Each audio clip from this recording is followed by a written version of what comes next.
সাম্প্ৰতিক সময়ত কুকুৰ আৰু আমি। তুমি ক'ব পাৰা ধনী হোৱাৰ ইও এক প্ৰতীক, এটা দামী কুকুৰ পোহাৰ। সাম্প্ৰতিক সময়ত এখন প্ৰতিযোগিতা হ'ব পাৰে কুকুৰ পোহাৰ। তোমাৰ যদি কুকুৰ নাই, তুমি কিহৰ ধনী? ফেশ্বন শ্ব' হ'ব পাৰে কুকুৰৰ।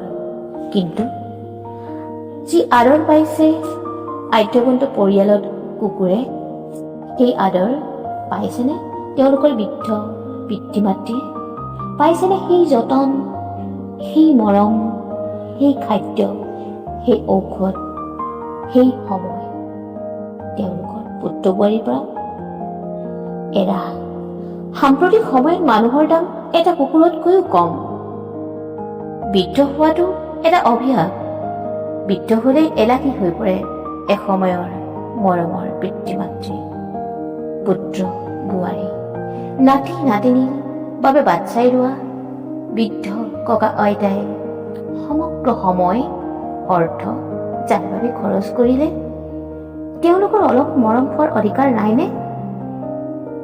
সম্ভ্ৰান্তৰ ফুপুলা সন্মানত আঘাত লগাৰ ভয়ত যাৰ বাবে পৃথিৱী দেখিলে তেওঁলোকে পাহৰি যায় আজিৰ সত্য। অকণ সময় নহ'বনে সেই মহান পুৰুষ মহিলাসকল জীৱনৰ আবেলি সময়ত অলপ মৰম সহানুভূতি যাচিলে তুমি হেৰুৱাবা কি? এবাৰ ঘূৰি যোৱা তুমি শৈশৱলৈ, এবাৰ উভতি চোৱা অতীতলৈ, এবাৰ নিজক সোধাচোন কাৰ বাবে তুমি আহি আজিৰ